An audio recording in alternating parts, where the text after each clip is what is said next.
I'm Dr. Payne, and today I want to talk about facial rejuvenation and my practice's approach to this large and important topic.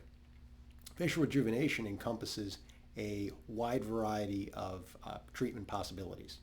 Because my practice has esthetician services incorporated into it, we span the full range from everything from skincare products topically all the way up through injectable treatments, non-invasive technological treatments, all the way up to surgical care.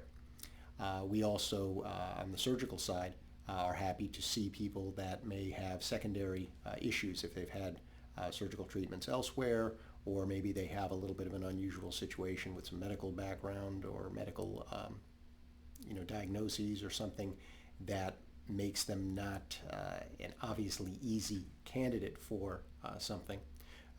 We're willing to take a look at just about everybody and see if we can make treatment possibility available to meet your needs. Now, it's important to realize that with these different options, they can be mixed and matched and combined. They have differences in downtime, in the amount of time commitment required to actually get the treatments, and for the surgical options, what scars are available, what approaches are there. So what I try to do is customize things to meet you where you are and achieve your goals without getting you into something that may be more than you wanted, or doing something that's going to under-deliver the results you're looking for. And to start off, the idea is we want to look better. And one of the ways that that starts with is what we promote people to have a good baseline skincare regimen. In Florida, it can be as simple as using sunblock, taking good care of yourself, and avoiding things like smoking, nicotine. We've got vaping now, and excess alcohol use, things of that nature, which tend to wear on the skin and produce more aging than might otherwise be seen. And in terms of the options for injectable care, we're talking about neuromodulators. The classic is Botox. I offer those different medicines. There's several different types in that category. The newest is now something called Daxxify, which lasts a little longer. We also use Dysport and Xeomin. And what these do is they're relaxing muscles and relaxing the muscles that are pulling on the skin and causing wrinkles. So the classic area is the glabella, the so-called 11s there. It can also be used for the forehead, the crow's feet, the neck, and you can even use it for some other unusual indications, such as the masseter muscles alongside the jaw. And actually it can be injected for headaches and for people that have hyperhidrosis, which is a fancy term for a lot of underarm sweating.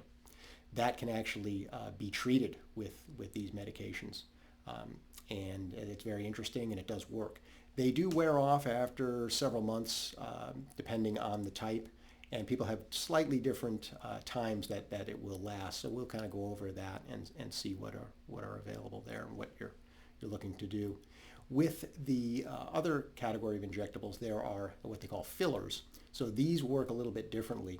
And what is happening here is instead of relaxing muscles that are causing a wrinkle, you're actually placing the substance into the wrinkle to try to fill it up and disguise it.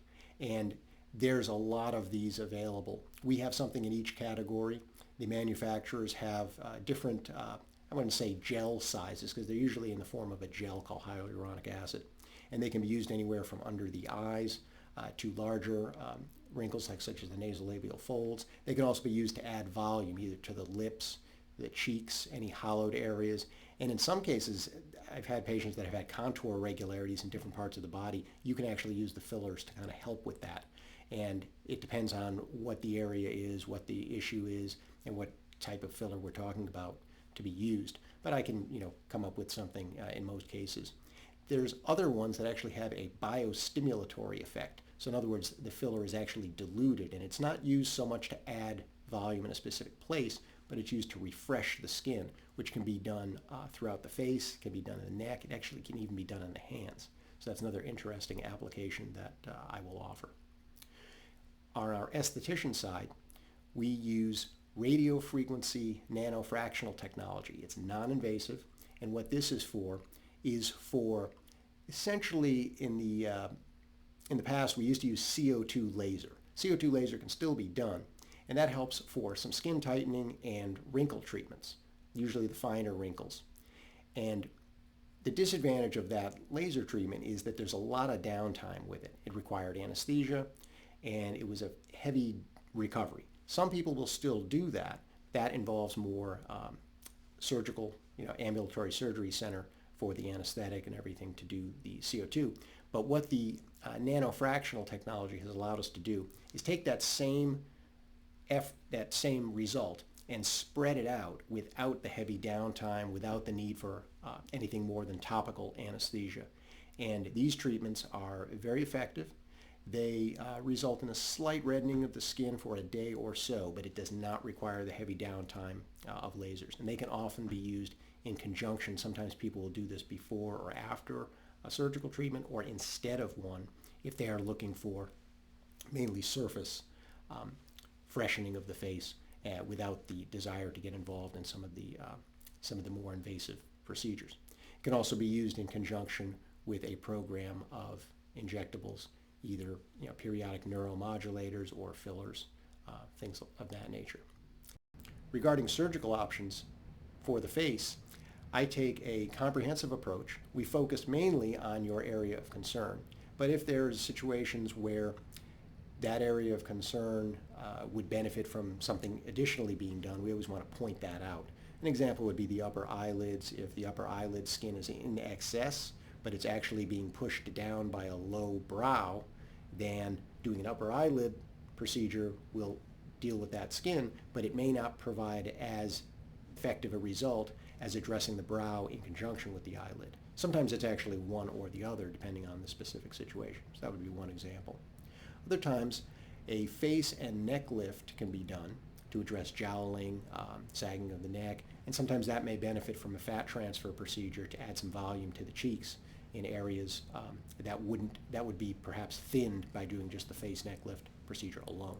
And everyone varies a little bit in terms of their anatomy, so we try to provide an assessment of what things would look like and what the options are available. Oftentimes, these facial procedures do not really require a real long downtime. They generally are not painful. They do require a little bit of care in terms of the incisions. Sometimes there is a slight amount of bruising which can take some time to go away. So people do need the recovery time for those procedures. But in general, we offer a wide array for facial rejuvenation. We can tackle pretty much any situation. And if you see something here that hasn't been addressed, send us a contact question and we will address the concerns. And everything starts with an assessment by me, whether it is the injectable procedures, which I do myself, or the non-invasive options that are done with our aesthetician. So thanks for watching, and we look forward to meeting you.